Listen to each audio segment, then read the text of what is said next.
guys, and we are back with another episode of TRACBACK fam, where we'll be reacting to football news all across the Twitter space, right? Reacting to previous fixtures, to what happened over this weekend. Yes, you've read the title.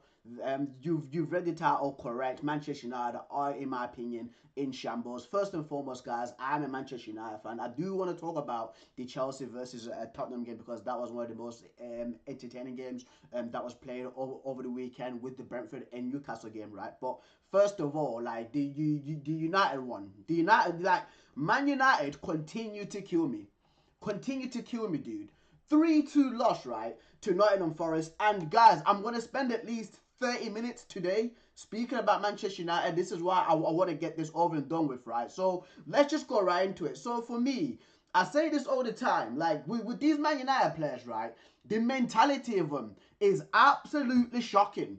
Absolutely shocking. How could you be losing 3-2, right, to Nottingham Forest at home? And thing is, right, like, it's the first, because I was doing the match reaction for the Brentford Newcastle game, and I was trying to wrap that up as quickly as possible because United were playing, and I was excited for that game. I thought it was gonna be a 2-0 win.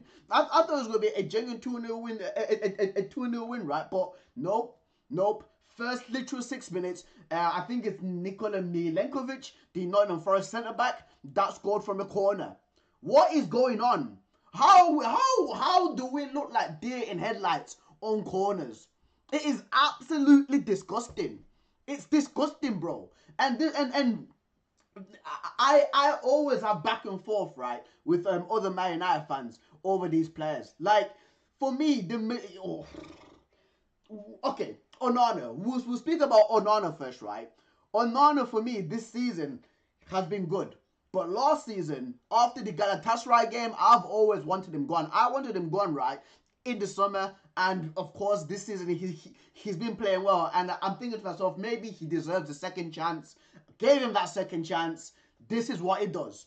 The second goal that Onana conceded was an absolute disgrace. Don't get me wrong. I think it was Bruno that lost the ball for the second wrong, right?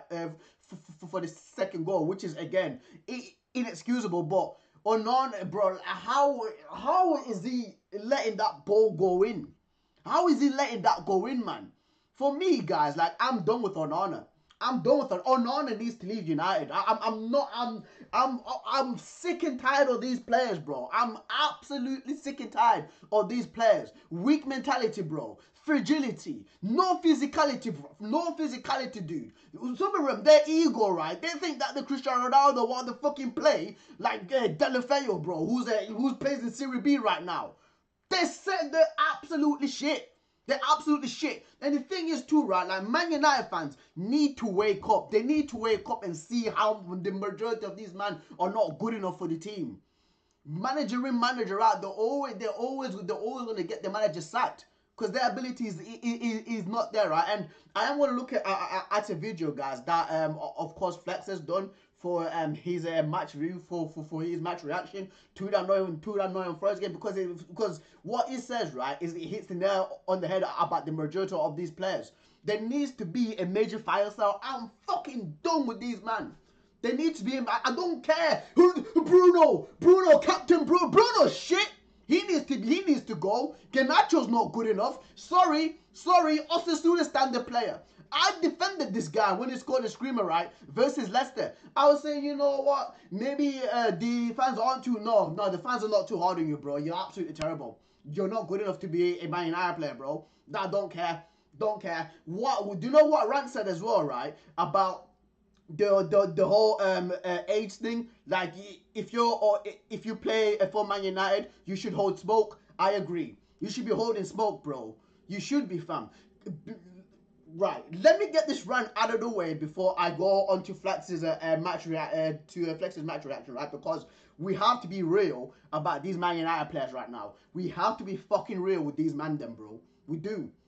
I don't give a shit if you've got a favourite. I don't care if you love freaking Marcus Rashford. I don't care if your favourite player is Casemiro. I do not give a fuck, right, if you love Rasmus Haaland, bro. We have to be serious with these guys right now, bro, because the mentality of these players, they don't work to be Man United players. I'm getting pissed off and I'm knocking off lights and everything, bro, because this is how I felt during that game, bro. 1 second, guys. Let me pick up my light once again, bro.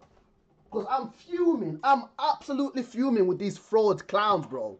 Fraud clowns, fam. Right. Just before I get started with the video, right? So, these are honestly, I'm doing a keep or sell right now for Man United, and we don't turn back. We don't look back. I don't care if these guys having a blind of a season. I don't. The chances are done. I'm done with this man. Right. Onana should be fucked off. The Link should be fucked off. Martinez should be fucked off. Keep Euro. Keep Diallo. Keep Kobe. Keep Ugarte. Dallo. Oh my god.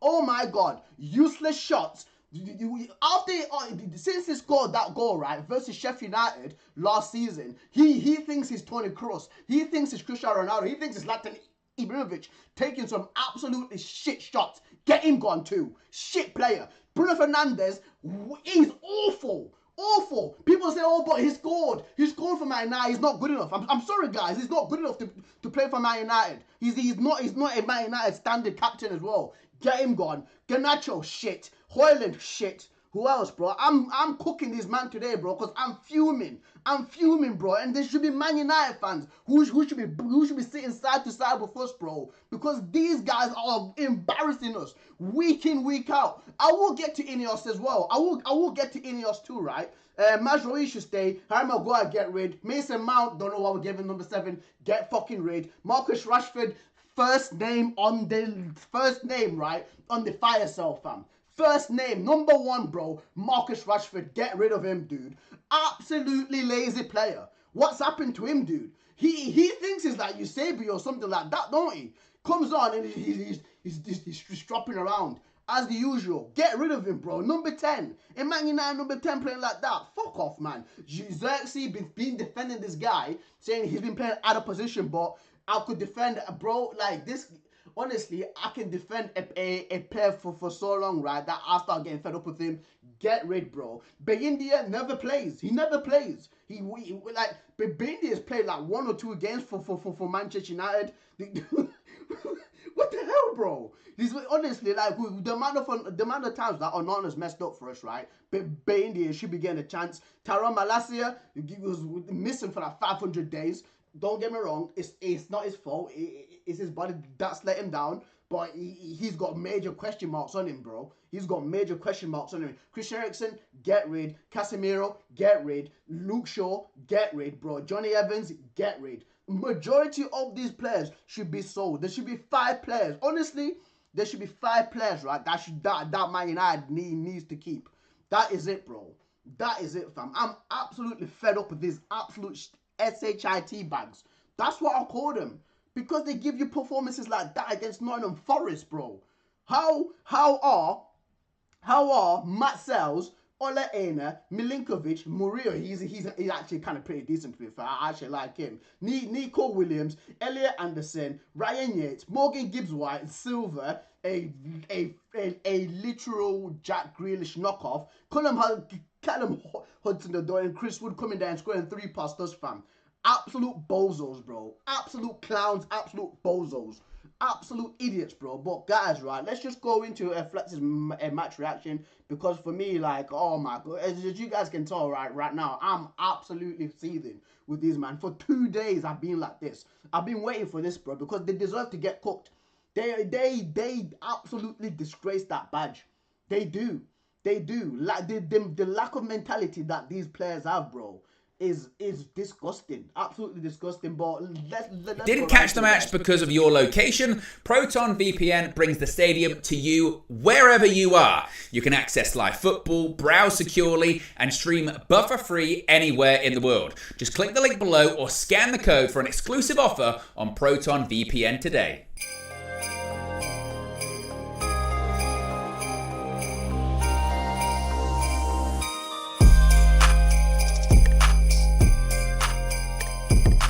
Manchester United 2, Nottingham Forest 3, and after witnessing that, all the alarm bells of everything we knew that would come to fruition with the deficiencies in this team are there. It's time to get serious. I'm going to say a lot of uncomfortable things, or, well, you know what, they shouldn't be uncomfortable because it's just the truth.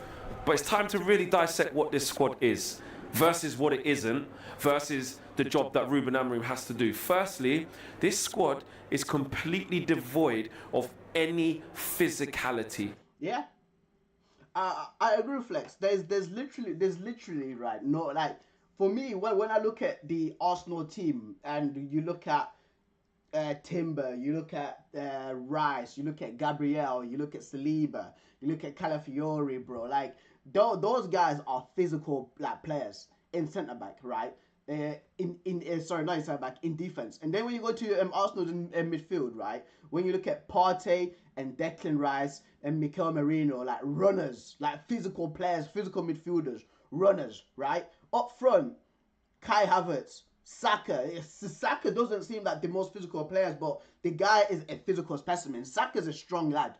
He's a strong lad for a winger, fam. You get what I mean? Gabby Jesus has got some physicality in him, right? But when you look at Man United and then you look at De Ligt, he's getting bullied. You get what I mean? Like Lenny Yoro is still a young guy. Lisandro Martinez, 5'3" and an attitude. He's literally that mean, 5'3" and an attitude, fam. Diogo Dalot, honestly, like, what's physical about him? Like, what technical ability does Diogo Dalot have, dude? When he's shooting from, again, 30 yards out, thinking he's Toni Kroos, bro. Like, we need to take a close look at that squad because some of these men, we overrate them highly. And a lot of Man United fans overrate these men highly, bro. That's what they do. And yes, yeah, bro, there is pro clubs. There is pro clubs. Zero. We almost have near enough zero athletes. Players who can get about the park. Players who can play with a bit of zip. And we thought we keep thinking Marcus Rashford is an athlete by the way that he's built, but he don't play like that. He does not play like a physical specimen. He generally doesn't. He doesn't get about and use his strength. Like when I watch this guy at Old Trafford, trot. Fake press. No. That's what it does. You get what I mean? It's ridiculous, bro. It's absolutely that's right. When I was talking on the Trinity show with KG and Owen, and I'm saying only about 3 or 4 guys max can stay in this team for it to look like a proper football team. This is why I'm saying it. Yeah. I'm going to start from back to front. Just as we're starting to give Onana the praise, when we kind of said, actually, yeah, he can say, just as we're starting to give Onana the praise, look what he does today. Back to square one again with Onana. Absolutely awful. Onana needs to leave. Onana needs to go. Onana needs to go, bro. I'm sorry, but I've had enough of him. I've had enough of that so-called goalkeeper. We need to bring in another goalkeeper, bro. He needs to go. Like I'm tired of it. I'm done with that. I'm done with him, bro. I'm done with Andre Onana. The defenders. Now listen, Lenny Yoro is a young kid and it's his first start in the Premier League, and you get Chris Wood. So it is what it is. I'm not gonna pile on the young kid. Lisandro Martinez. Now listen, I've been trying to discuss this with you guys and I've been told don't do it. No, it's not this, it's not that. We're doing butcher and leecher and the chop axe, all of this stuff. Yeah. No. Let's not miss. Height's not there, mate. Sorry, bro. Premier League. We backed you. We backed you for the last 2 years. But my guy, this is the Premier League, fam. Don't cut it at centre back. You don't cut it at centre back, bro. When you've got your Erling Haalands, when you've got your Chris Woods, absolutely out-muscling you, fam. Yeah. Profile of players. He's not massively physically dominant. Obviously, he's not massive. We know that. What his primary function is in there is to be fantastic on the ball. He's no longer doing that. He's taken too long on it. His pass is not crisp. When he was passing it forward, absolutely awful. And then also is not stepping in to be aggressive to win ground duels, because I get it, he's not going to win things in the air. That's the first thing. De Ligt in there as that central centre back. Now yes, when everything's okay, he's got a bit of protection, he'll look all right. But for the top level, it's not really that. Let's just be honest, it's not really that. Like, there's limitations with him on the ball in terms of trying to play switches, and yes, don't get me wrong, he was calm for when everyone was asking him to play quick, and actually we get a goal from that. I'm not saying he's absolutely terrible, but for the top level, is De Ligt going to be the one starting? Bench player at bar minimum. Real Madrid, bench player. Bayern Munich, bench player. For us, maybe alongside someone else who's exceptional, bench player, but not just him. But I get it, we have to build the squad. Like I said, Lonnier, I'm going to give a pass. Dalot is struggling in this system. Dalot, shocking, get rid. Honestly, if again, like I saw on Twitter somewhere that Madrid want Diogo Dalot. Listen, sell him, bring somebody else in, bro. Bring somebody else in. The Dalot just don't cut him at left wing back, absolutely struggling. It doesn't suit him, and this is why the emphasis of what Ruben Amorim has to do to bring in thoroughbred wing backs. This is why. They need, like, again, like, I'll get to Ineos, right? But Ineos, right, needs to give, like, again, the scouts, whoever, the people that in recruitment. And the thing is as well, right, with Amorim, like, Amorim needs to work with the recruitment, with the technical directors, or of course, like, the freaking Ashworth is gone now, right? But when somebody else comes in, like, all these guys need to have a meeting, concur with each other, right, on which players to bring in. The correct players to bring in, dude. Like, it should be an absolute agreement between all those guys to bring in the correct players for Man United now, because I'm sick and tired of this shit, bro. I'm sick and tired of bad recruitment. Honest to God, right, I think that United is top 5 worst recruiters in the Premier League. We are. We bring in some absolute dross for players, man. We're dying a slow death with these types of players. Kobbie Mainoo and Ugarte in there, I think they did okay at times. Ugarte was probably our best player today again, because why? He has physicality. Kobbie Mainoo, obviously, he's coming back from his injury. He's trying to get a little bit of continuity. First half, he was all right. Second half, probably faded a little bit. But these front situations now, the front line, right? These inside 10s, Garnacho can't play there. Yeah. Garnacho can't play at a number 10, bro. He's at best a freaking impact player. He's a starter for your Osasunas once again, but at a big club, nah. Sorry for all the Garnacho stands, all the people singing Viva Garnacho. Take that song away from him. That should have been kept for Ronaldo. Ronaldo at 21, at Garnacho's age, a completely different player, a completely different, even like a different age. In the era of Premier League football. Premier League football back then was even tougher. He was getting an absolute lumps kick out of him right now. Like, bro, just take that chant away from Garnacho, right? And when they took him off as well, he's taking off his up, bro. Like, the ego on that guy is baffling. But the level, oh my god, dude. Like, Rashford honestly, back man, to go in the half space, can't play there. Rasmus Højlund nowhere. He's not got Garnacho's not got the intelligence to play in that number 10 spot. He hasn't. Xerxes nowhere near. Bruno. Now you're asking him to play in a different kind of way. These inside 10, okay, he can play in that area, but the level and the intensity from him and the decision making from him is not there. This squad needs completely dismantling. And it's not, to be fair, it's not rocket science. God bless Ruben Amorim. We've been talking about Storm Derek and all them things there today. I've been driving up the M6 and the car's all wobbling. Storm Derek. Storm Nuno, brother. Storm Nuno. That's what it's been today. Storm Nuno. Storm Forest. Storm Robin Hood. He's from Forest, isn't it, Josh? Robin Hood from Nottingham, innit? Where? I'm sure he is. Anyway, storm them. Because that's what it was. They bullied us at times. All the set pieces, we just look like little boys out there. Yeah. Little boys. You think it's a getting little... manhandled on corners multiple times, even against Arsenal. Don't get me wrong, like, Arsenal is the best team right now in the Premier League for set pieces, right? But even with Nottingham Forest, like, we're getting manhandled.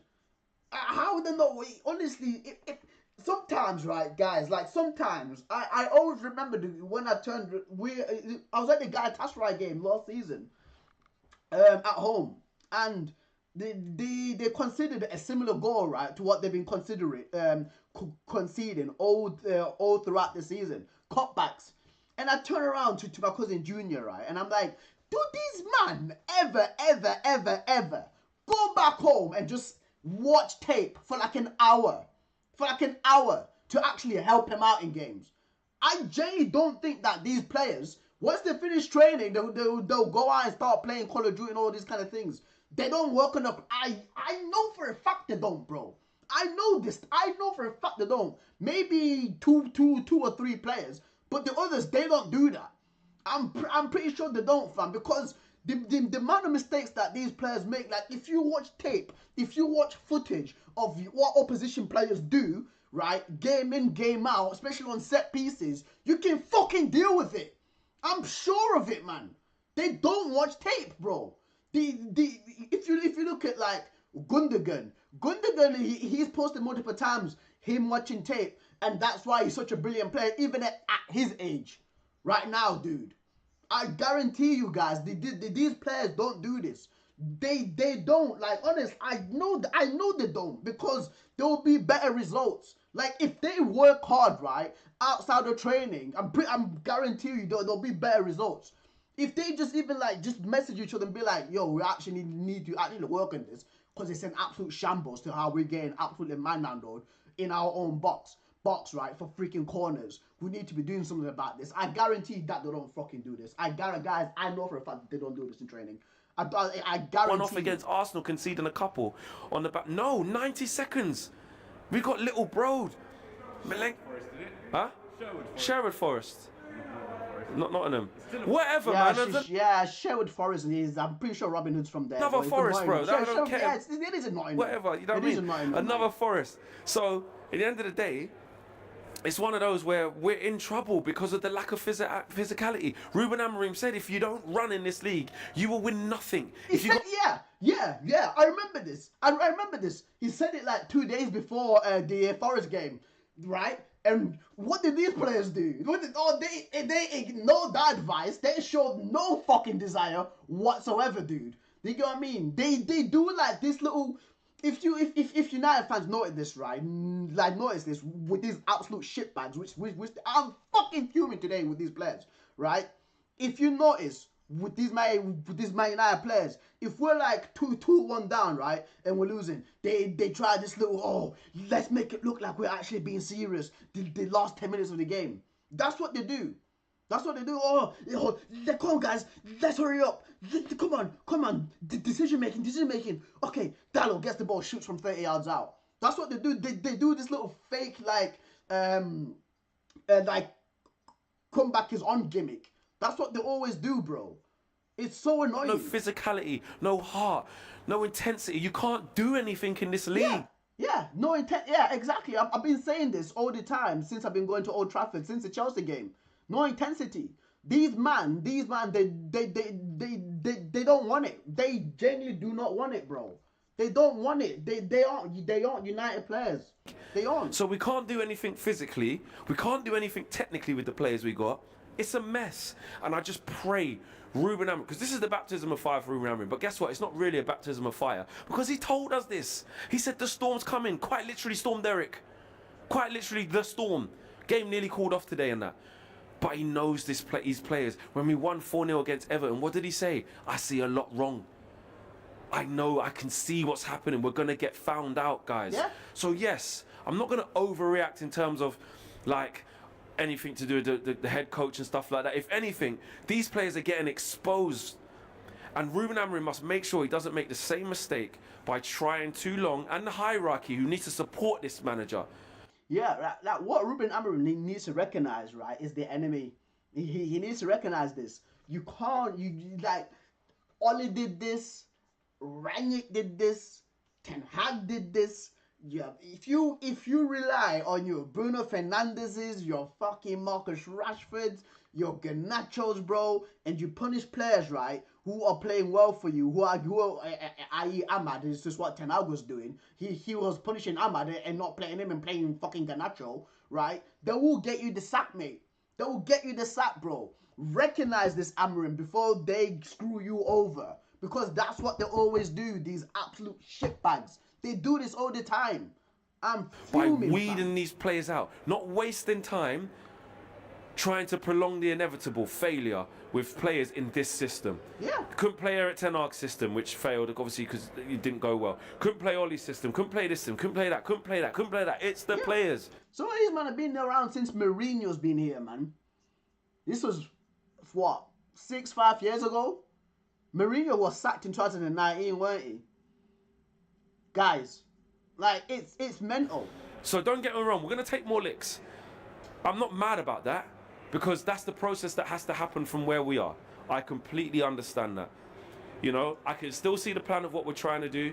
The manager is trying to get the instructions through to the players, but they're not doing it.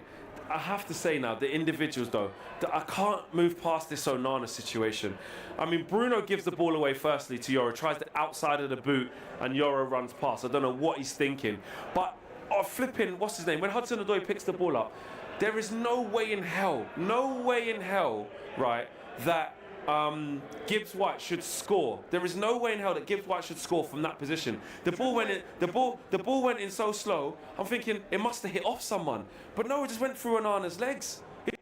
I thought the same, because of course, right, there's a storm and it's like 70 mile per hour wind, right? When Morgan Gibbs White hit it and like the ball kind of went in weird, I was like, oh, maybe the ball like moved. Like because of the storm, right? Maybe it just moved, didn't it? Just before it reached Onana. But no, it just, fam, like it literally like was what, 4 inches away from him. Oh my God! He just went through his legs. You know what I mean? Really, really poor. And then I'm looking at the third goal. Okay, Lenny Yoro, he's a young kid. It's his first start. You're up against Chris Wood, mate. That's how it goes sometimes, right? But the ball comes over to Chris Wood. We failed to clear our lines, firstly. They header it back. Hello, Leacher, there's a fucking game going on. You can get the ball if you're alert. You can get the ball on the line. It's going slowly back across goal. The Lit's there standing there twiddling his thumbs as well. Bozo jeans, mate. Bozo jeans. Honestly, the goals that we can see, and again, like I said, after 90 seconds, and I'm looking when we started conceding all the corners, right? It felt like Arsenal. I thought Forest was Arsenal from the corners and the set pieces. And I'm looking at our players, and I'm going, who is there really on the pitch who can deal with this level of physicality? Leacher? No. Lenny Yoro, young kid trying to acclimatise to the Premier League? No. Bruno? No. Dallo? No. Who is there? There was only really one thoroughbred header of the ball, was De Ligt. Kobbie Mainoo? No. Ugarte? No. You're bringing Rasmus Højlund back to disrupt the flow and saying get back because you're a little bit big. He's not going to clear the ball. So we've got no physicality, no height, no presence.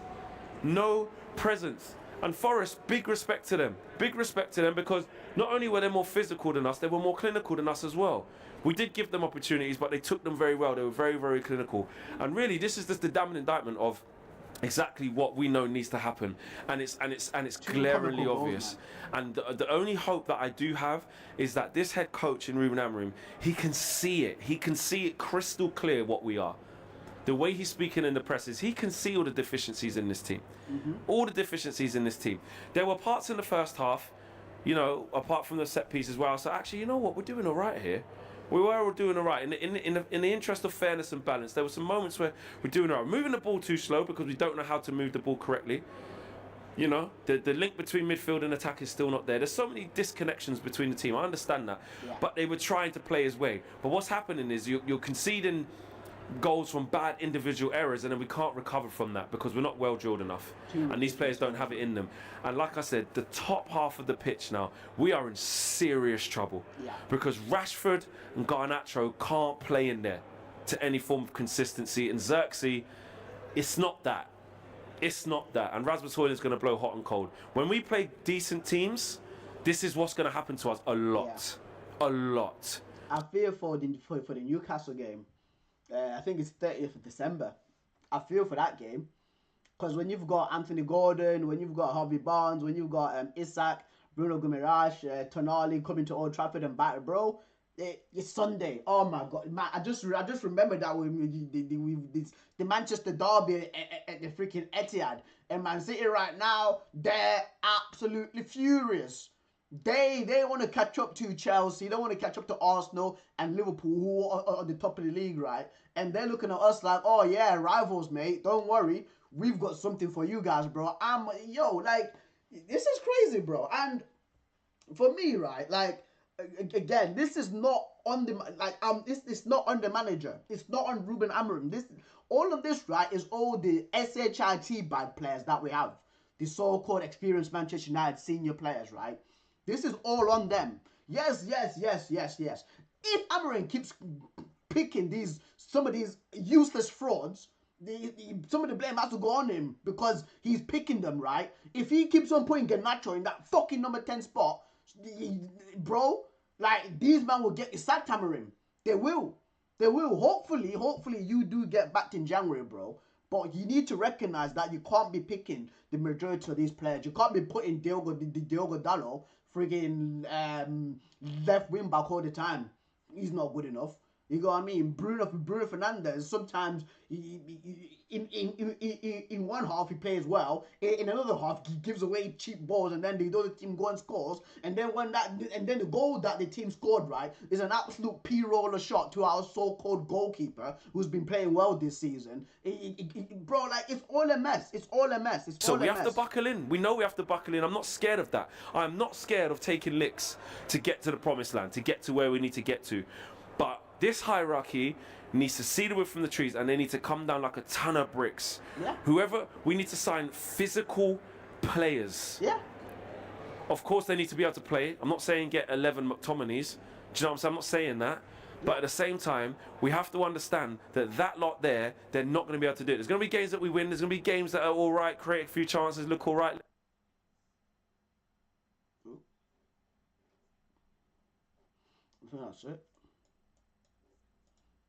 I think that's it. I think that's it, man. But yeah, man, like, we need to get physical players, bro. Like, there needs to be, right, a massive, like, call. They honestly, like, in the summer, oh, even like in January, we need to start. We genuinely need to start, like, planning exits.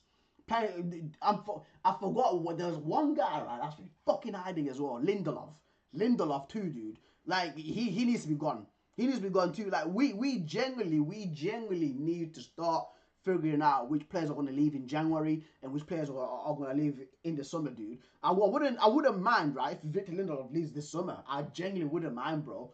If Eriksen leaves this winter, genuinely don't mind. I do not mind, fam, because we paid too much money to these man them, dude, for them to pull out boring performances. I bet you any money, right, that Victor Lindelof is on more money than Konate, fam. I bet. Let me check right now, actually. Let me check right now. Let me check right now, mate. Victor Lindelof wages, Man United.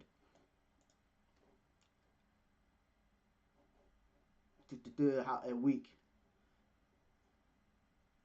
I want to see how much he earns a week, bro. 120k a week, right? It says here, 120k a week.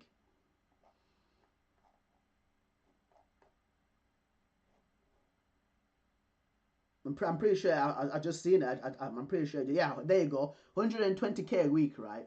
Let's look at Konate. Just before we move on to the Ashworth thing, right? Konate, 70k a week, bro. Yeah. Lindelof earns more money than Ibrahima Konate. Madness. Absolute madness, bro. Absolute madness, right? And speaking of getting rid of players in the winter, getting rid of players in the summer, right? This is for the Manchester United board to do. But when I wake up yesterday, what do I get used to? Dan Ashworth has left Manchester United after 5 months. Incredible. Absolutely incredible, right? And Ineos are on fraud watch. Right? And I said this when there was talks of, I forgot what I think it was like at the West Ham game or something, right? I think it was last season's game at West Ham where it was showing Sir Dale Brailsford, and it's like, he took the cycling team and did all this with the cycling team, and I was like, mate, this is not freaking cycling. This is the Premier League, dude. There's other competent people that know how to run football clubs. You get what I mean? You need to bring in people who actually work together. And when I seen that, United have signed Omar Berrada from Manchester City. There's Dan Ashworth. There's Wilcox. There's one other guy I'm forgetting as well. There's the French dude. I'm forgetting his name. I'm forgetting his freaking name. The old guy who looks like Sir Jim Ratcliffe's brother, right? When I saw all this, right, and I'm thinking to myself, this might be that phrase, too many chefs spoil a broth. Maybe there's too many people involved in this. There might be right, idea clashes, personality clashes within this man, fam, and this is what happened. So it's been reported the reasons why Dan Ashworth left Manchester United is because he feels like he's been phased out, right, in making key decisions. Again, for transfer wise, bringing in managers, of course, having the final say, and it's looking like Dan Ashworth was one of the guys who was gunning hard for Gareth Southgate. That, in my opinion, listen, right? I said that I wanted Dan Ashworth because of course, what he did with West Brom, Brighton, with England, right? To where England are right now with the amount of talent that they're producing. I like, for me, I was like, I welcome this, right? But if he's wanting Gareth Southgate to become a Man United manager, it's an automatic sackable offence. And somebody said that rehire him again and sack him again. That's what should be happening, right? Graham Potter, anyhow, I can see why he's trying to do, because again, the whole Premier League experience. But once again, these man, if Graham Potter is failing at Chelsea, right, and Chelsea are for me, like Man United are run worse than Chelsea, right? Graham Potter would have for sure failed at United. Apparently, that was meant to be for the interim role. I agree with Omar Berrada in bringing in Ruben Amorim, fam. I genuinely do. So if Dan Ashworth was wanting that, then oh my God, listen, mate, that's even further embarrassment for us, you know. It's like the way that yeah, even the things, right, with what's happened with Ineos. So Alex Ferguson firing him from his job, cutting about 250 cutting about 250 jobs, no Christmas parties. Ticket sales have gone up to £66. They expect us, right, to pay £66 to see a bunch of freaking frauds, to see a guys who are not worthy of wearing the Manchester United top, embarrassed us and disgraced that top, losing 3-2 to Nottingham Forest, having bozo jeans. They expect us to pay £66 for that. Are they crazy? Meanwhile, I'll be there next. Literally, man, this is ridiculous. Honestly, right? Instead, what's going on, Marcus? What's going on, bro? That's a preach. Instead, right, of slashing all these freaking prices, how about you do the right job first, right, and sack the overpaid bozos that are at Man United. Your Casemiro's 250 grand a week. Your Rashford 200k a week, bro. Bruno 200 plus a k a week. Harry Maguire 200 plus k a week, dude. Victor Lindelof 100k. He's on like what 100k freaking plus a week, bro. There's so many. Christian Eriksen. There's so many guys, right? You could be sacking off to save more money, bro. You get what I mean? Work on that first. Dude. Absolutely ridiculous. Absolutely stupid. And the thing is too, like, oh, guys, don't get me wrong, like, Dan Ashworth, again, I because the guy does know his football. Once again, like, his background is solid, right? But yeah, that whole Southgate thing is an absolute mess. It's an absolute mess. It's an absolute mess, dude. You can't be bringing in Gareth Southgate to this Manchester United team, to these brainless players, bro. Be bringing in another brainless manager, putting brainless on freaking top of it. You can't be doing that. You generally cannot be doing that, right? And for me, I just wish that Dan Ashworth had the foresight to see that maybe, you know what, maybe Omar Berrada is right. You get what I mean? Maybe I should take my personal bias out of it and actually work together and not throw my freaking toys out of fucking pram and be professional for once and see that, again, Omar Berrada was correct, that Gareth Southgate's not good enough. Maybe. You get what I mean, bro? Guys, today is not the right one. They ruined my weekend, you know. These guys ruined my freaking weekend, mate.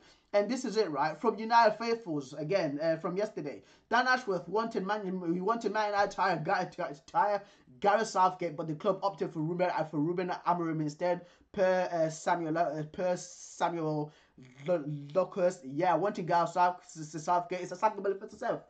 There's a many Man United fans that said this, by the way, right? It is not hard, honestly, if you want the opinion, right, of Manchester United fans, just go on X, right, to see what Manchester United fans think of Gareth Southgate. It is not hard to get opinions of Man United fans, bro. They would have told you this. They would have said this. I guarantee if I press on that freaking post, right, where is that post? If I press on this post right now, right, and look at the comments to what the Man United fans, I'm pretty sure majority of them would say, we don't want Southgate. It would be rival fans saying, oh, Man United should have hired Southgate, bro. Let's see. Right, Ono's there. He should have been sacked. He should have been arrested for making such an attempt. This man would have relegated, I think, Manchester United single-handedly without Rashford. Yeah.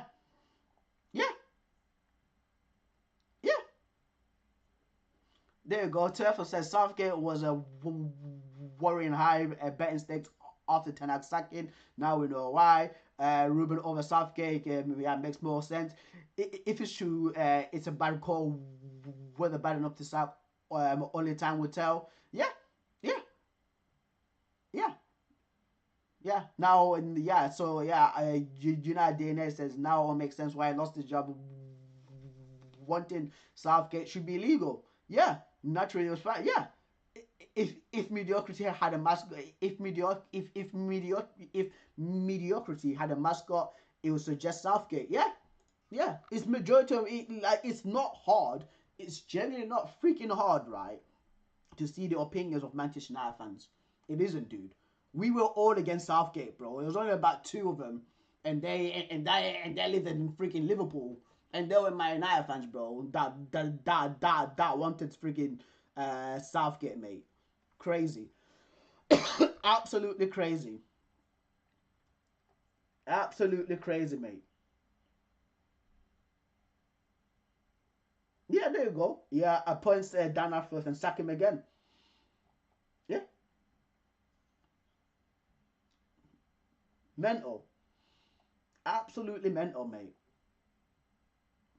Yeah, see, just Dan Ashworth felt sidelined from making from big decisions at Manchester United, almost from day one with Omar Berrada and Sir Dave Birdsworth calling the shots. The tipping point was the Ruben Amorim appointment. Ashworth wanted a British coach, coach, Gareth Southgate. Listen, Dan Ashworth, bro. There is no good freaking British coaches. There isn't, bro. You get what I mean? Like Lampard, Gerrard, crap. They are. You get what I mean? Southgate, awful. Potter, he flopped at Chelsea. I'm pretty sure the best one's Eddie Howe, and he's already a manager for Newcastle, dude. Like this was ridiculous, absolutely ridiculous, bro. You get me? But yeah. Anyway, let's move on, man. Let's move on, bro. Because I've had enough with United. It's been a 40-minute rant. I want to start Jay-Z trending. I know, bro. I know. Valentino fam, my man like Big Sam. Bruv. Let's move on, bro. Let's do Chelsea. Let's do Chelsea, bro. Let's talk about Chelsea Football Club. Chelsea Football Club. Yesterday, absolutely weird game.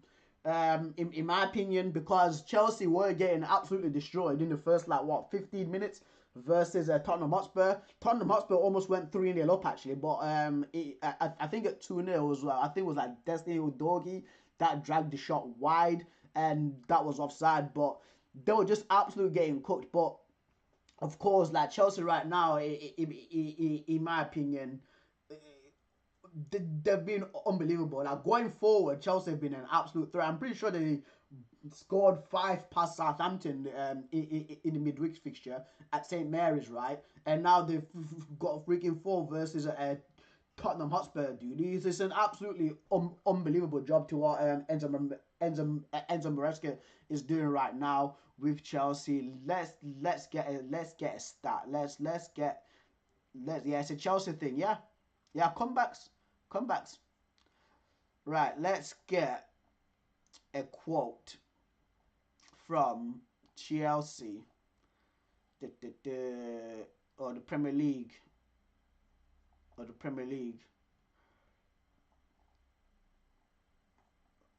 Let's see. We'll find a quote first, and then we will jump onto that.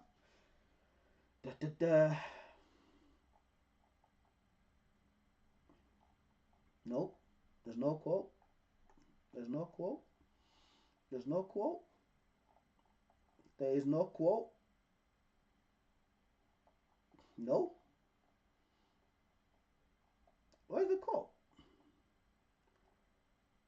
What is the quote, mate? What is the quote? Let's put Chelsea versus Tottenham. Come on then.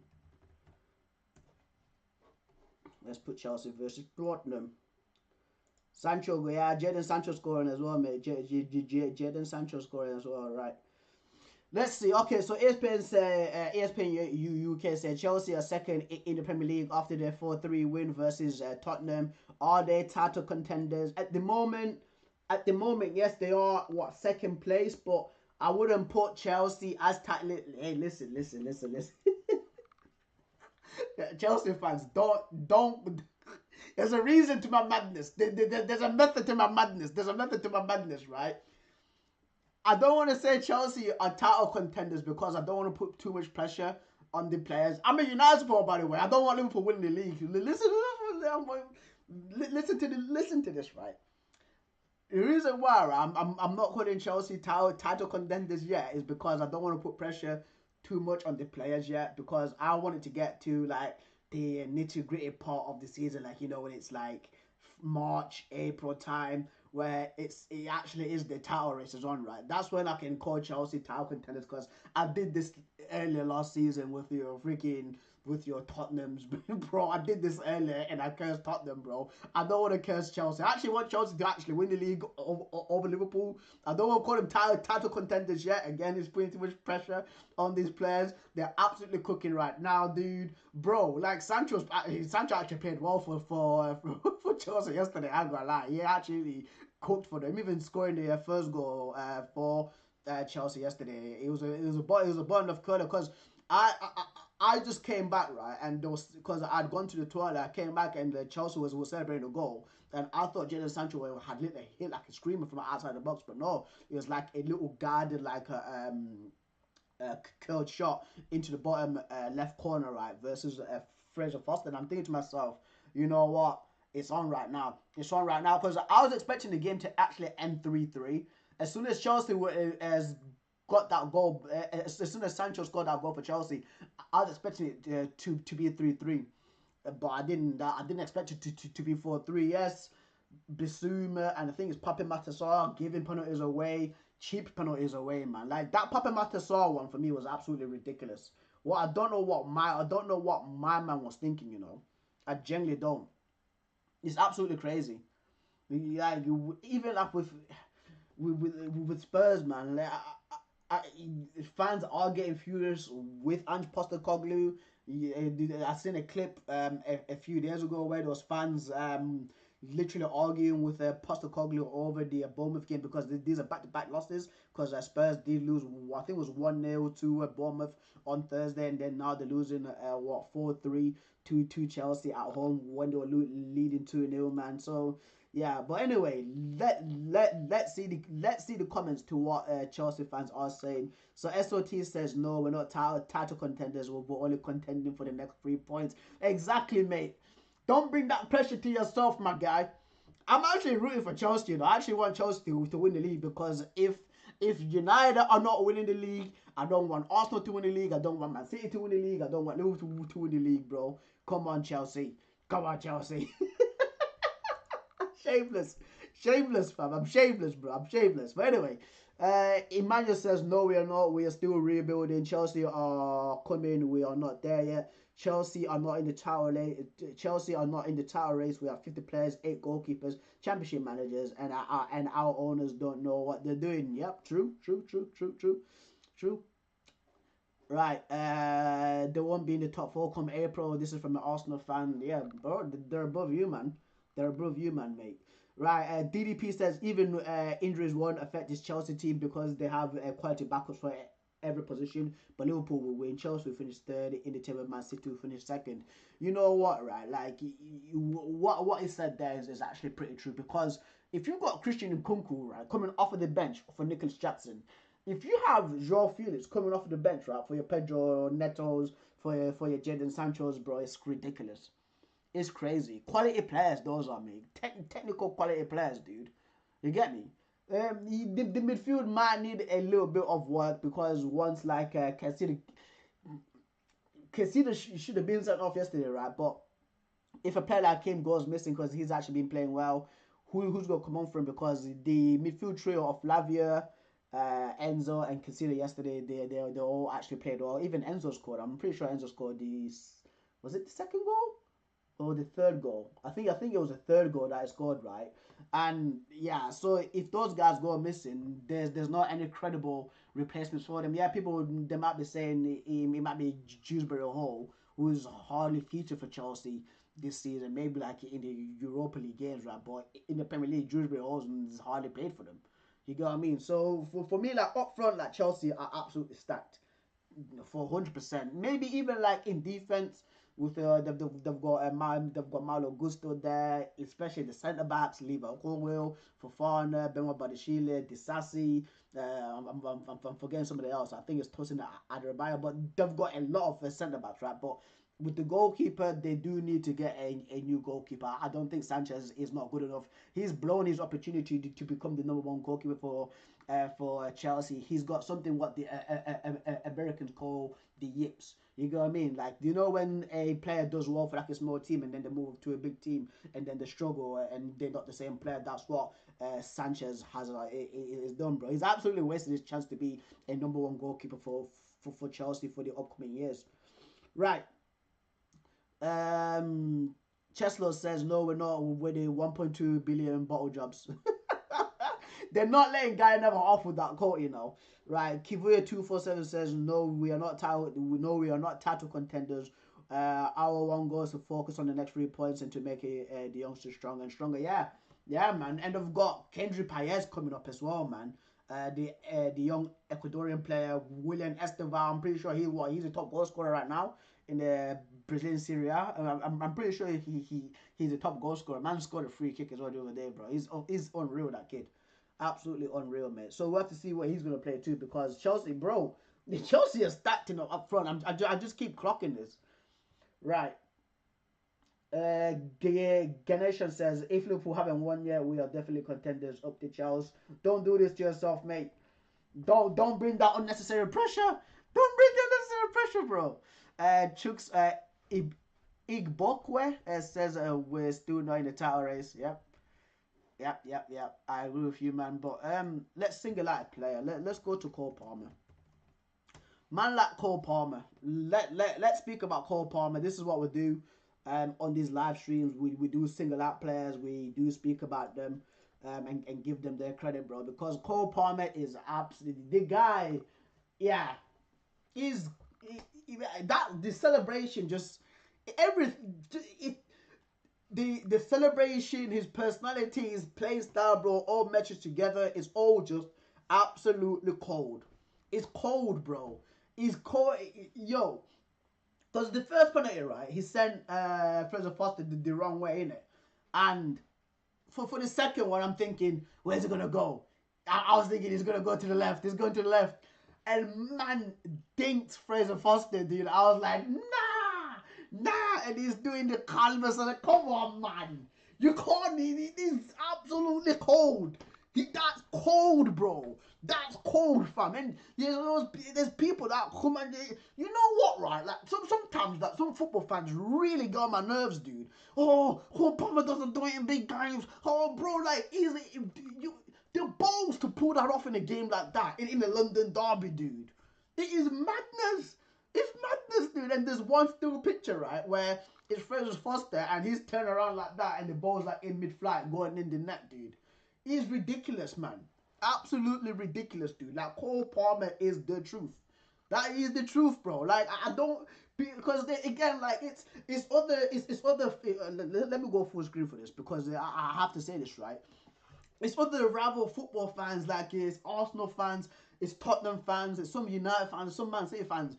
Oh, Cole Palmer is cooked. He's not doing it. Sometimes you have to like speak the effing truth, bro. Acknowledge the effing truth that Cole Palmer is the truth, bro. He is cold, man. Like he's a class player. He's one of the top players in the Premier League. He is, dude. Like, yeah, he might not score for like 3 games, right? But you know that he's got quality. The guy has quality, mate. How are you going up? How are people trying to hate on this guy?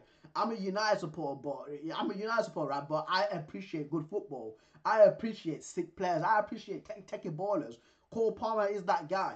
There's no point in hating because everybody knows, right, that you're not telling the truth. If you're hating on Cole Palmer, bro, you don't know football. I'm sorry, you just don't, man. You don't, bro. Like, it's crazy. It's crazy to the amount of disrespect that I was reading about Cole Palmer these last 2 weeks, right? And Jamie Carragher called him the best player in the Premier League, apparently. This is a quote that I've been seeing online, and Jamie Carragher is actually denying the quote. He's saying that the quote was clipped out of context, but he is one of the best players in the Premier League.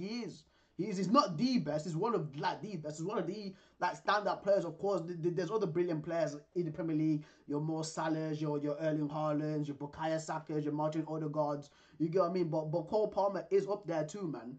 He is, man. Like what he did right for Chelsea last season, and absolutely like Chelsea were bums last season, bro. We have to speak the truth. Chelsea last season were not good enough. That's why they're playing right now, right in the Champions League, but. What he did for them last season, absolutely unreal. Even right now for them, contributing with the goals and assists, bro. Like it's madness, absolute madness, right? And let me read these reactions from the fans saying this, bro. Right, Twist says he's just lucky scoring penalties, but they can't win the Premier League net. Just not. You see what I mean? You see what I mean? You see what I mean? Like, oh, it's just penalties. It's just penalties. Come on, man. Come on, dude. Come on, dude.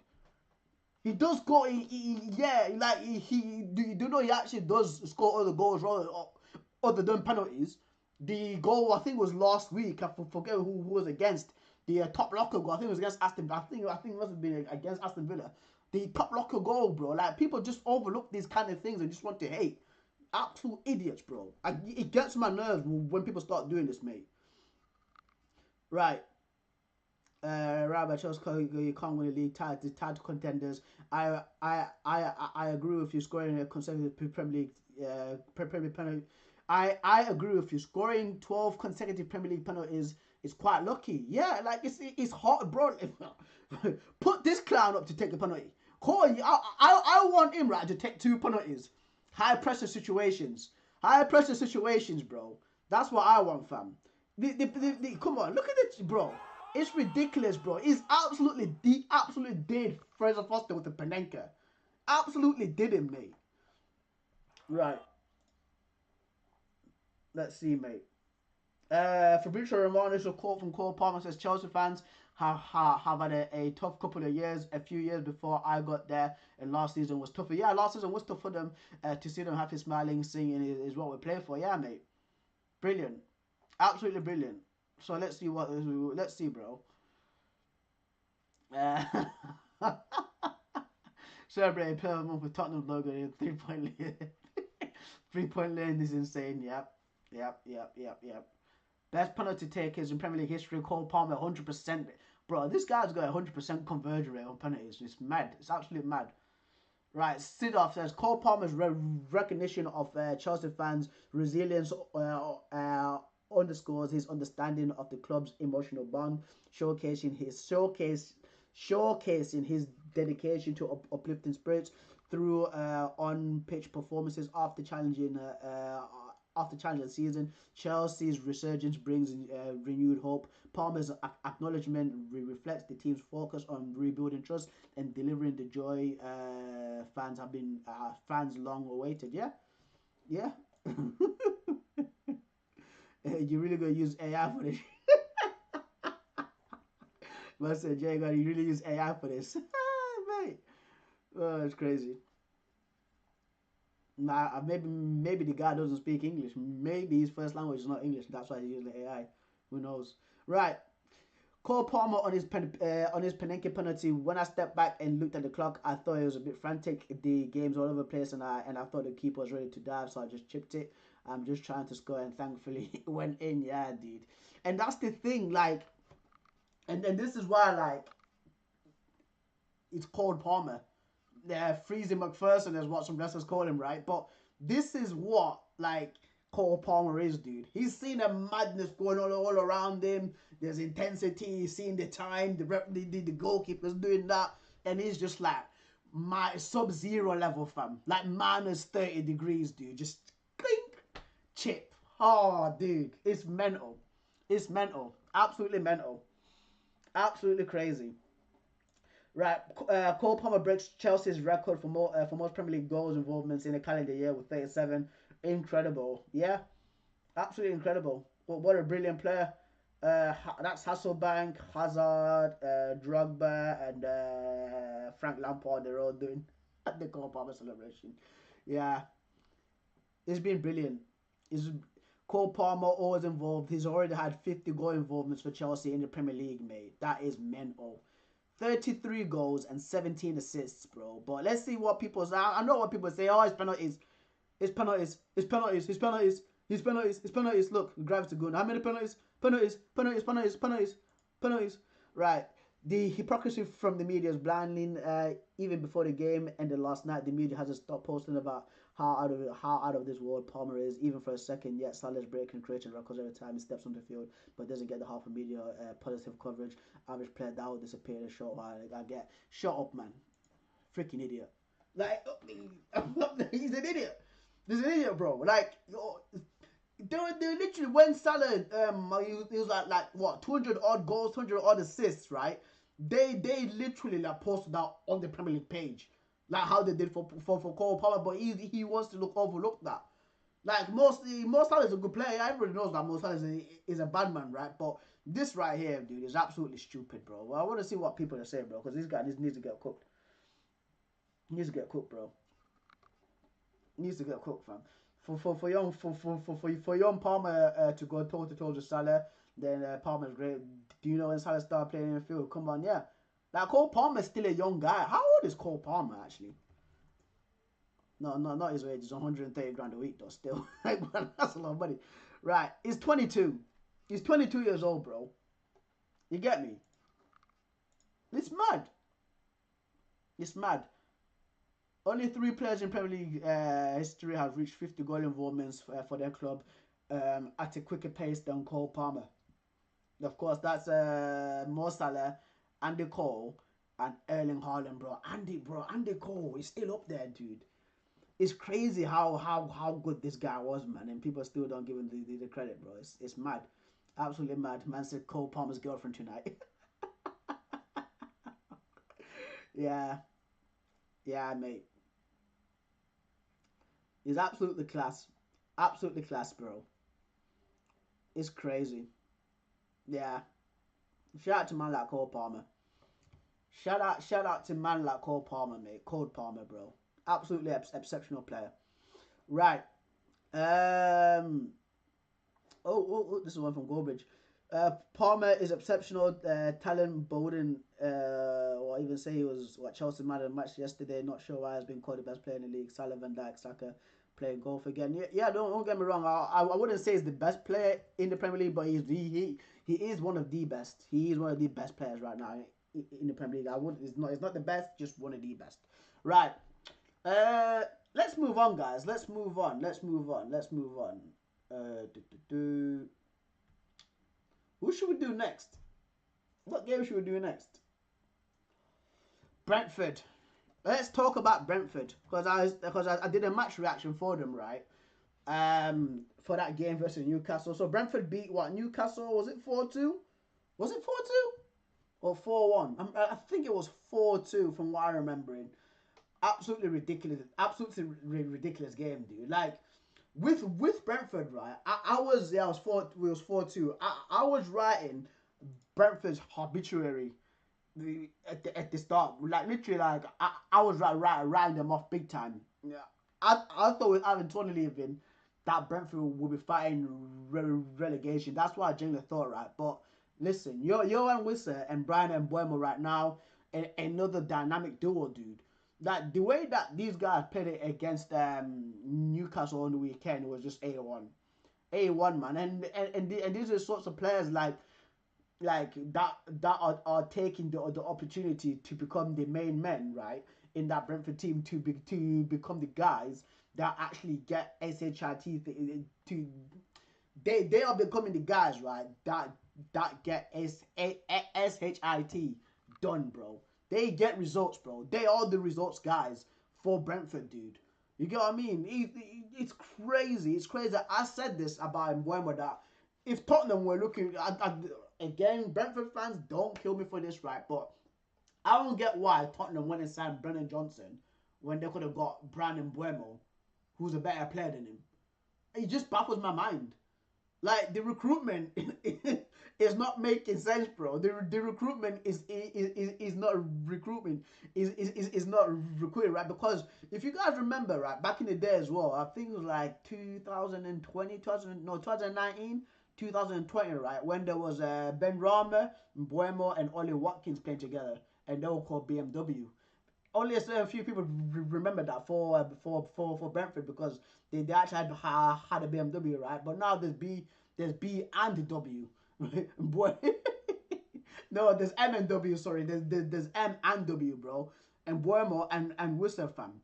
These guys are cookers, dude. Absolute cookers, right?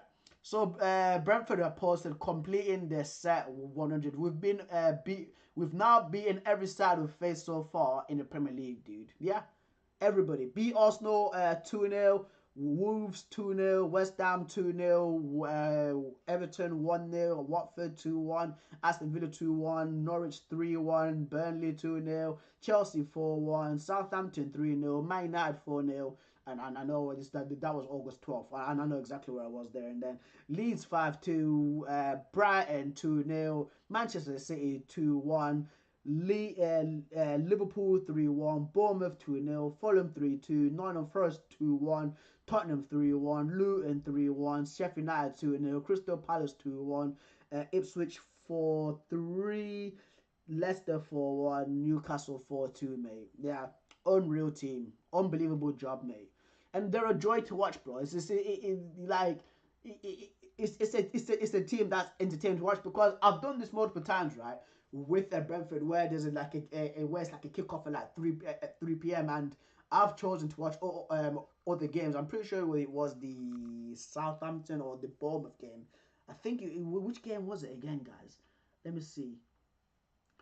It was one game. Well, was it Ipswich? Was it Ipswich? I think it might have been Ipswich, but I chose not to watch that game, and the other game that I watched was absolutely boring. While this game was absolutely popping off. Like Brentford so far for me has been the most entertaining, the most entertaining team to watch, bro, in Premier League, dude. They have been, mate. Like they've been absolutely blockbuster, man. It's crazy. And Thomas Frank, brilliant job, right? Brian Bremer has 100 goals and assists for Brentford. Yep, absolute cooker. Brentford in the Premier League this season, undefeated at home, winless away. 8 years ago today, Thomas Frank joined Brentford. Yeah, oh my God. 8 years ago. Wow. So he was, what's this guy? Dean Smith. So he was Dean Smith's like assistant manager. Oh. Okay. I didn't know that. Brentford being the top scorers in the Premier League in December, having sold Ivan Toney is extraordinary. Thank you, Adam Crafton. It is, bro. Again, like I counted them out. I generally counted these guys out. I was thinking to myself, yeah, Ivan Toney's gone. They're gonna struggle, bro. But all these man, them even Kevin Schade too. Just like the final goal versus Newcastle, the intricate play. The build-up play towards that, they think at the end, yeah, mad. Absolutely mad. And then they got Chelsea next, and it's like, what, West London derby? It's going to be very interesting, mate. Brentford always be, so this is a Chelsea fan. I can't Yamalink. Yamalink? I can't say his name properly. Right. Yeah. Yeah, mate. Let's move on, man. Let's move on. Let's move on. Give the plaudits. Give the plaudits to Brentford, mate. Unreal. Doing a brilliant job. Let's do. We've done Chelsea, Ipswich, Bournemouth, Arsenal, Fulham. Not really, like, because there's West Ham Wolves today. There's nothing really there for me to. I'm trying to see because the Aston Villa game was lackluster, wasn't it? Crystal Palace, Man City 2-2. Man City still continues. Let's check on Man City then. Come on, let's check on the current Premier League champions, mate. Man City. Let's check on them, mate. Arsenal fans, whenever Man City drop points, they're humble, eh? They're in third place. Yo, this meme is brilliant. Absolutely brilliant, man. Bro, this is so true, bro. Because Man City drew 2-2 with the Crystal Palace and Arsenal are still in third place, bro. That's actually pretty funny. Actually, I love this. I actually love this, mate. Mate. Oh, that is funny. Right. How's the Bruyne in the FIFA Pro World? Don't make sense. Oh, this is madness. Right. Yeah, it's just nothing about Man City, bro. Like these guys, it's not a good season for them. It's not a good season for them, bro. They're absolutely struggling. Yeah, Ricardo should have not been sent off. He like that for me was an absolutely disgusting decision by the referee. Like they should have just checked down VAR, man. Like I don't get it, right, like how they can't just, because I'm pretty sure it's like if a decision's been made for like the booking, they can't check on VAR, but they at least just say like, mate, just she should not be sent off. There was never a red card there, never a red card, mate. Right, but yeah. There's actually like Bournemouth. Let's do Bournemouth, guys, because there's actually nothing like of credence, to be fair, to be honest with you guys. The Fulham Arsenal game was a 1-1 draw. Right. Bournemouth.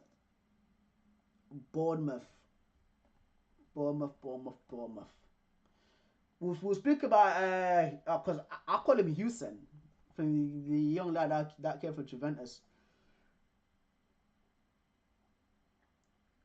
Because they beat Ipswich 2-1, right? And the comeback was crazy. That's what you just call, like, because it was the final goal. Like, you know what, right? You know what? Yeah. Yeah, yeah, bro. Like, you know what? Bournemouth, so they made a comeback versus Ipswich, right? 2-1, and it was the final goal. The way that they scored the final goal was just brilliant build-up play. It was between, because the ball was spread out right to the right side to Anton Semenyo, and it was between him and Billing, right? So Billing gives it to Semenyo. He continues making the overlap run, right? And Semenyo pretends as if he's going to shoot, but he diverts the ball back to Philip Billing. Billing squares it, right? And then it was somebody, I think it was like Evan Wilson or one of the strikers, takes the shot, ball gets blocked, and then it was Wataru that makes just slaps it into the roof. That slaps into the roof of the net, right, to make it 2-1, and for Bournemouth to, of course, take all 3 points at Portman Road. And Wataru and what's his name now, Milos Kerkez, like, their celebration and he absolutely killed me, because the team unity that these guys have right now, Bournemouth are sick. Bournemouth are actually like, but you know what, right? Like, Andoni Iraola once again at Bournemouth is cooking. Is absolutely cooking, dude. The results that these guys are having and the style of play is crazy. They're a joy. They're a joy to watch. They're a joy to watch in the Premier League, man. Like what more can be said about these guys? Because there was it was a goal that Milos Kirk scored. I think it was like last week or 2 weeks ago. It was a roofing there. I think it was against Wolverhampton. I'm sure it was against Wolverhampton, right? And the build-up play as well to that goal was just ridiculous, bro. Like, this is Bournemouth, guys. It's crazy, mate. Let's see what the Bournemouth fans are saying right now, because again, the cherries, mate. Right. Red Diamond says, "Love Andoni. We need to hang on to our every special head coach. Sign him up forever. Traveling home from the match, unspoiled coach. 104. Wow, just wow. Our comeback kings pulled off another late victory over the Tractor Boys. Up the cherries. I don't know, but I think it's up the cherries. Right. Yeah, mate. Ed says, give him whatever he wants for a lifetime contract. The special one, you can tell the players love him. Never leave us. Congratulations on winning the daddy. Yeah, mate. Don't ruin this. Do not ruin this, mate. Because Andoni Iraola has got Bournemouth playing some absolutely beautiful football. Some Michelin star football, man. Like they've got, honestly, like the Milos Kirkas goal from it was like again, I think it was against Wolverhampton from that a week ago, right? And the final one against Ipswich, mate. It's crisp, absolutely crisp, mate. Right, Matthew says, when you become Bournemouth's youngest Premier League scorer, but you're just a chill guy. Yeah, man like Houston. You know what, right? This guy, dude, good player, mate. Good player. And it was I forgot it was Fuad from FCM that said that we need to keep a lookout for this kid, mate, because he scored. I'm pretty sure, right? He scored against he scored against Spurs, didn't he? He scored against Spurs on Thursday. So yeah, December 6th, December 5th, December 5th. But Bournemouth right now, 8th place as well, mate. Crazy. Absolutely crazy. Ilya Zabani versus Ipswich. Most duels 140, most recoveries 10, most tackles 6. Didn't get dribble pass. Yeah.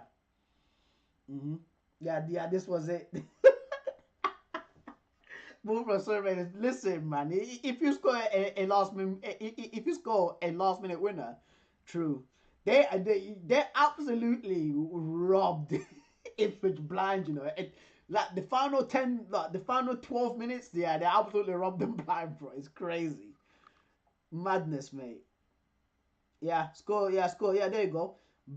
Bournemouth fans go wild as they scored 2 goals in 5 minutes to come from behind. What to win at Ipswich today. Nothing beats a last minute winner. Yeah. Right.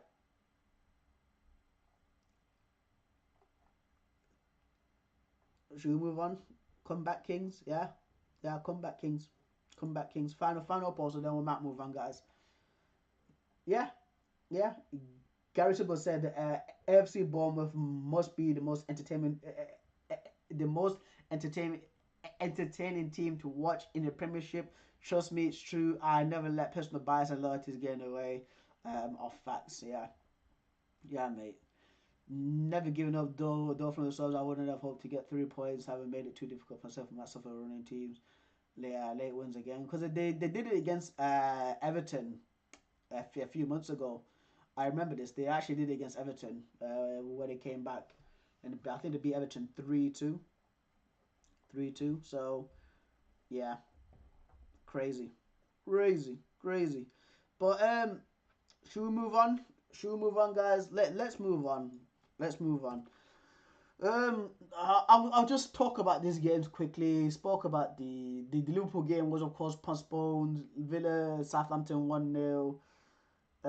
Leicester Brighton 2-2. Brilliant from Leicester. Jamie Vardy doing the damn thing, man. But Brighton threw it away. That I forgot the guy's name. The centre back that came on and lost the ball in the last minute. Let freaking thing in Leicester win, man. Crazy. But let's go on to Eurofoot. Let's see what Eurofoot are offering. Let's see what they're offering before we can move on. Fam.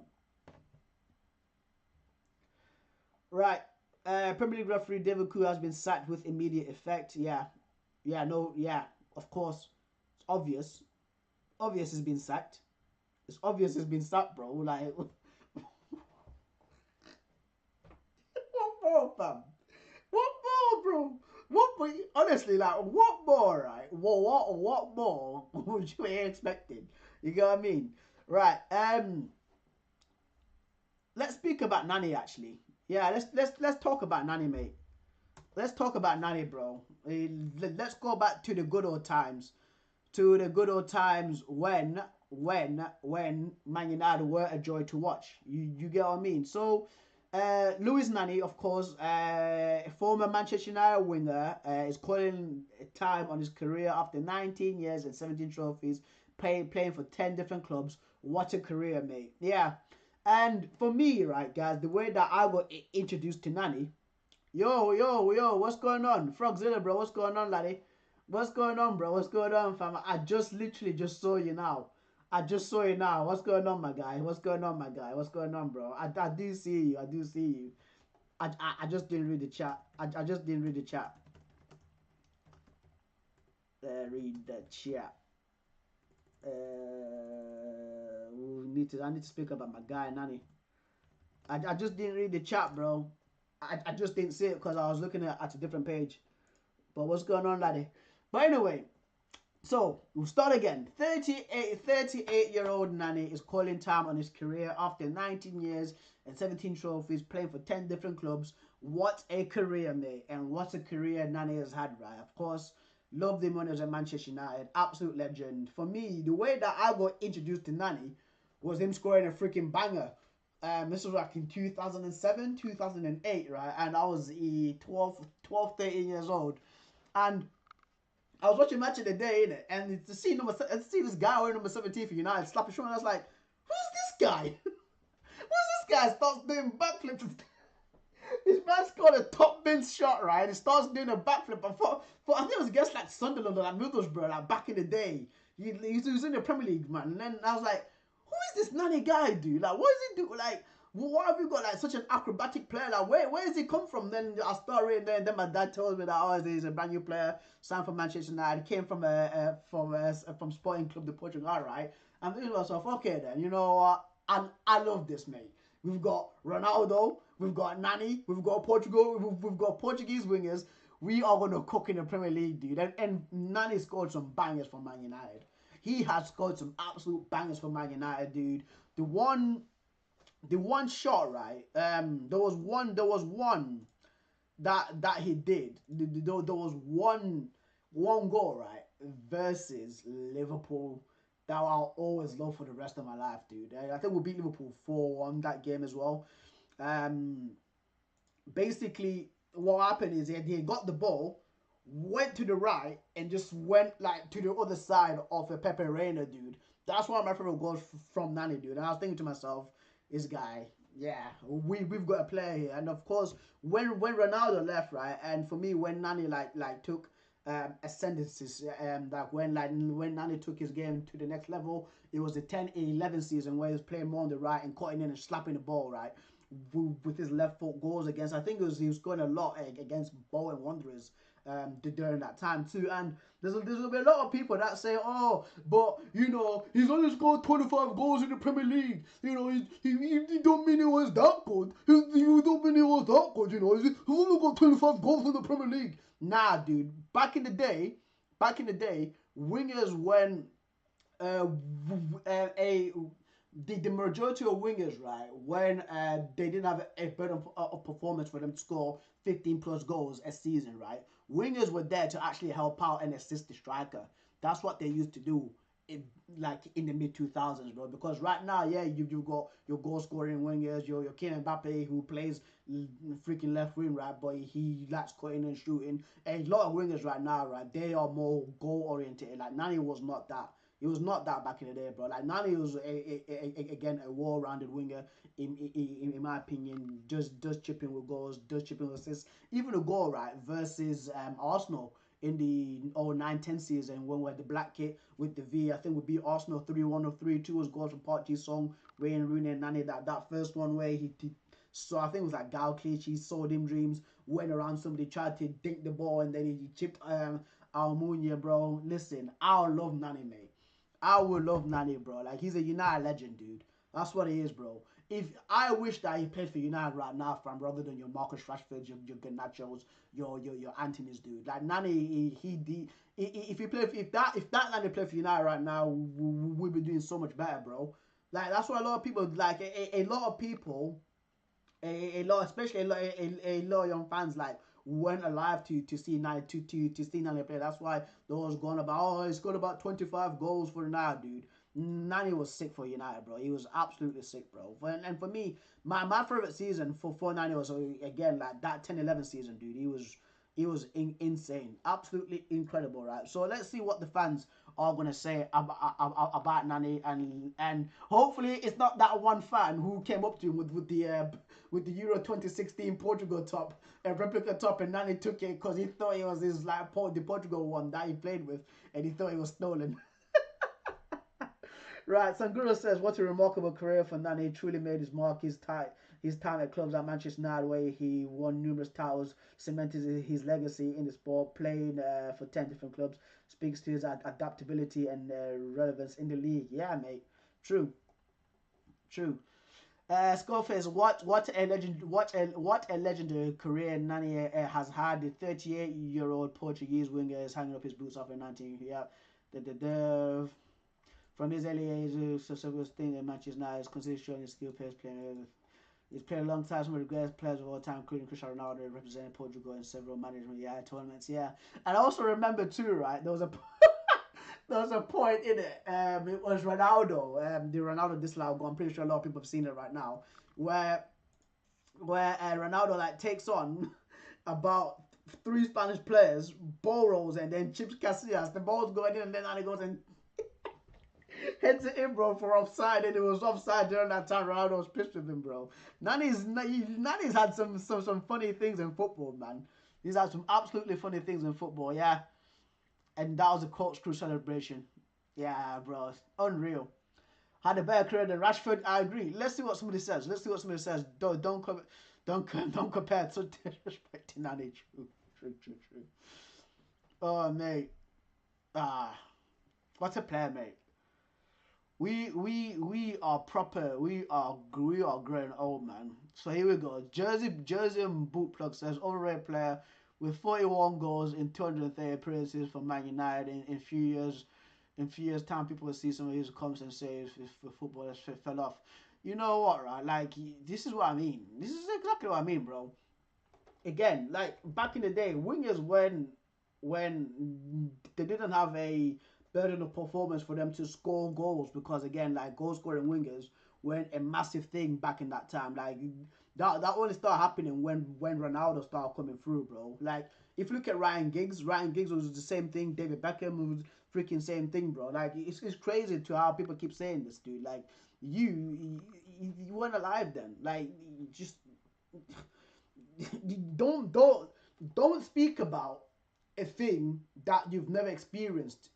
Like, you get what I mean? Like, for me, I wouldn't speak about Ian Rush at Liverpool, bro, because I never seen him play. Like, I'll be like, okay, I'll get other opinions from fans, right, that were alive at that time and saw him play and be like, how's Ian Rush?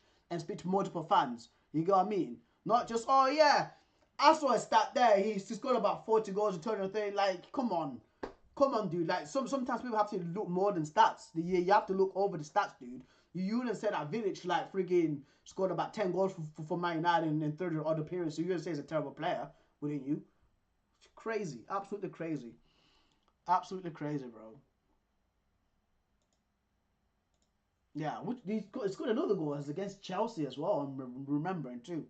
There's another goal. There's another banger that's got against Chelsea. Yeah, that's the Arsenal one. That's the Arsenal goal. Yeah, mate. Let's see what the fan says. Incredible career comes to an end. Thank you for moving on the pitch. You're rolling football. You're wishing your best in your career. Yeah, mate. Yeah, it was naturally more times than Rashford. Didn't go off. He was creating the same trajectory. Yeah, there you go. I hated Man United, but enjoyed watching Nani do the backflip goal celebrations for United. Yeah, legendary career. Multiple Premier League winner as well. Multiple Premier League winner too, mate. Crazy. Unreal player, mate. Ronaldo and Nani, there we go. Look at that. Yeah, that's cool. I might actually use that as a thumbnail. I might actually use that as a thumbnail. I might actually use that one as a thumbnail now. I'm just gonna bookmark it. Yeah. Yeah, I forgot he was doing the kick-ups against Arsenal. Oh, mate. Ronaldo replies back, yeah. 17 trophies. Euro winner as well, isn't it? Yeah, it's a Euro winner too. Unbelievable. 4 Premier Leagues, mate. 4 Premier Leagues and a Champions League, dude. Yeah, but as a player's overrated, isn't he? The player's overrated, mate. And the back heel goal. There's just so many goals that this guy scored, you know. There was a back heel goal versus Bayern Munich in the 09-010 Champions League. I think it was like quarterfinals, semi-finals. Crazy. Absolutely crazy. Right. We'll speak about the fifth pro in a second. See the comments. Yeah, man like Frogzilla. Man like Frogzilla, bro. Right. So the fifth pro World 11 has been released. This was voted by the players themselves. Ooh, let's see then. Okay then. So it's a 3-4-3, right? So in goal is Edison. So Edison was voted by other players, right? Not by journalists, by other football players as the best goalkeeper in the world, and not Emi Martinez. Carvajal, Rudiger, and Van Dijk are the back three. De Bruyne, Rodri, Toni Kroos, Jude Bellingham make up the midfield. Mbappe, Haaland, and Vinicius Jr. make up the front three. Listen, I'm not mad at that. I agree with that team actually. I agree with that team. Maybe with De Bruyne, because again he was injured the majority of last season in the 23-24 season. If you guys do remember, he had a foot injury. He did come back when Oscar Bob scored that goal against Newcastle. But aside from that, yeah, this is a good team, bro. It strike force of Mbappe, Vinicius Jr. and Erling Haaland, the 3 best players right now in the world, in my opinion. Yeah, you can say you can put Rodri there too, bro. But yeah, crazy. Right, let's see. Congratulations to them. Every one of them, TM says, congratulations to them. Every one of them deserves to be there, even though there has been some surprising exclusions from the English Premier League. At the moment, the World Pro Defensive Partnership should have been Van Dijk and Saliba, no question about that. I don't think Kevin De Bruyne, had a better season than Odegaard last year, in my opinion. Yeah, no, it's valid. It's valid. Is valid. Dr. Cesar says this is a good team. Thank God no Messi Ronaldo. I was expecting him to be there. Joke of the year. Nah, it's not a joke of the year, mate. For me, it's what I was expecting. It's what I was expecting, mate. It's what I was expecting. Man said, why isn't Messi therefore winning 2022 World Cup? Van Dijk didn't do anything last season, but that is why he won he won something though. He won the Carabao Cup, didn't he? People say, oh, it's not a trophy, it's just a trophy. But Van Dijk last season was low-key balling out. He was a low-key cooker. Absolute low-key cooker. Makes no sense how Cole Palmer isn't in this team, especially with Kroos and De Bruyne. Bro, like, Toni Kroos won the Champions League. He was one of the stand-up performers last. What are you on about? What is he on about, bro? Edison is so overrated. Can't even get in Man City's side at the moment. I think with that, I think Edison and Pep Guardiola have had a falling out. I genuinely do think about that, because Stefan Ortega right now has started what 2 games in a row for Man City. I genuinely do think that there might be some beef going on. Like there must be something going on with that, bro. If Edison is not playing, mate. Right. So the acclaimed best goalkeeper in the world is left out. Yeah, Emi Martinez. Right, let's move on. Pierluigi Collina, the GOAT referee. What's happened to Collina? What's happened to Collina? These guys just posted him like what? The guy who wrongfully played it. Yeah. Marco Reus.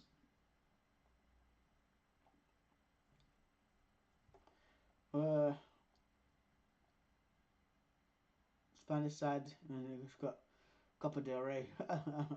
You got Real Madrid. Yeah, okay, Justin Lingard's still doing his things.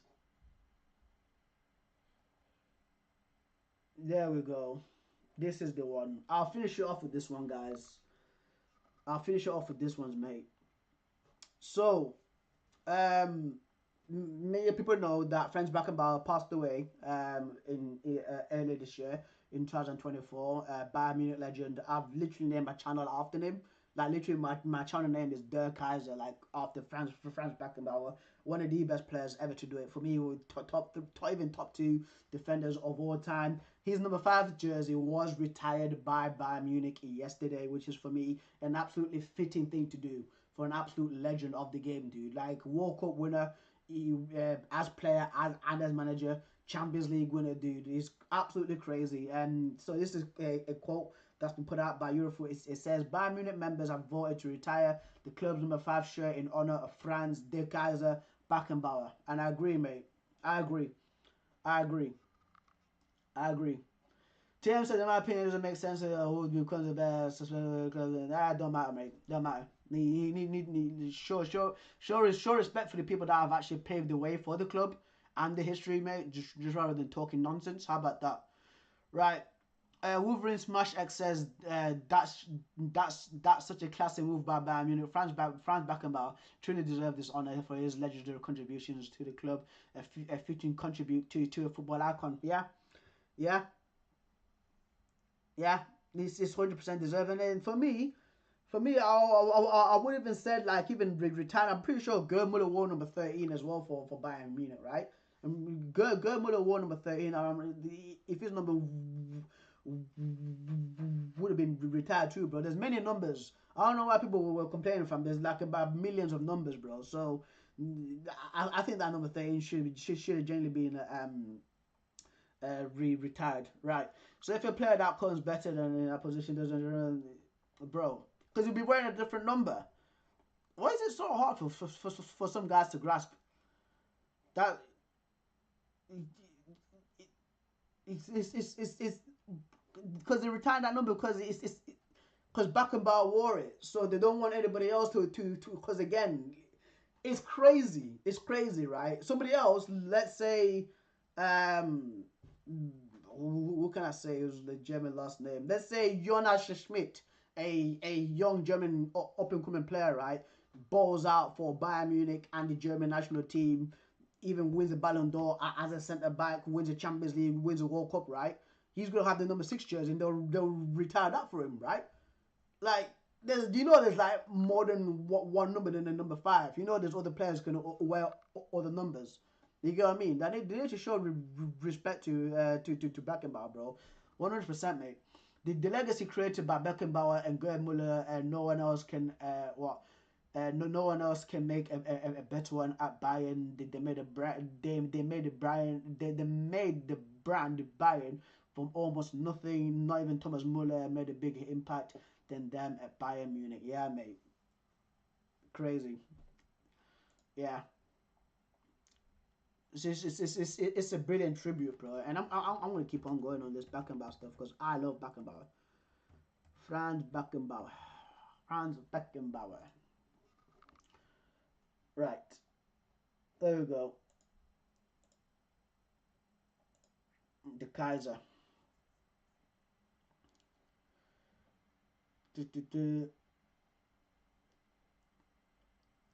So don't see the can leave without a pass it in.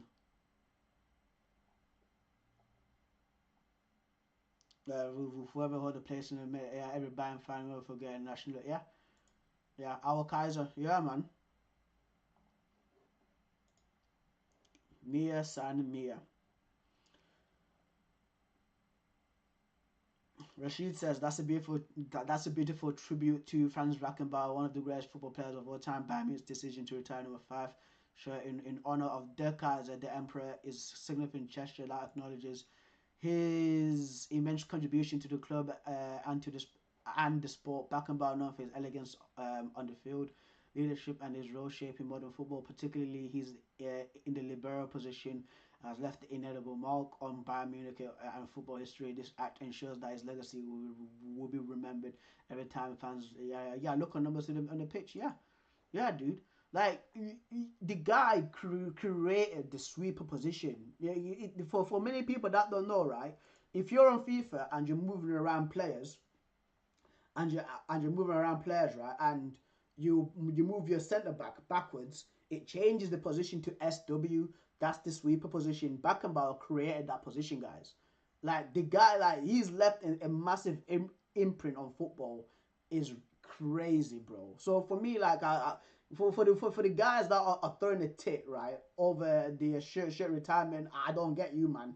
I don't get you, man, because they do this in every other sport. Whenever there's a great, like Michael Jordan, Tom Brady, they did it for Paolo Maldini at AC Milan. Like, I don't know how there's so many people throwing a strop, bro. Like, it's rare that a player, like, makes up their own position in football, dude. You get what I mean? It's rare that a player wins a Champions League and a World Cup. You get what I mean? It's rare that a player makes his own position, wins a Champions League and a World Cup, goes on to be a manager, and wins the World Cup, bro. How does it's rare, bro. That's like the 0.0000000% of people involved in football achieve that, bro. So show your respect to De Kaiser, show your respect to Franz Beckenbauer. It's always classy from Bayern Munich. Bayern Munich is a very classy football team. That's why I've got a lot of respect for them. They're always well run. At least they know what football is, right? To a football fans, bro. Like it's Bayern. It's Bayern. Shout out to him, mate. Shout out to him, bro. But guys, I'm gonna have to leave the thing there because I have to set up for the Pro Club stream. So I have to set up for the Pro Club stream again. If I missed out anything, please comment on the side or comment below. I think I will do one of these tomorrow once again because I do finish work kind of early tomorrow, so I can't put through for that one. So I will catch you guys in a few minutes, maybe 40 minutes for Pro Clubs. The guys will be joining me as well. Hopefully that we can cook today. But yeah, catch you a lot later.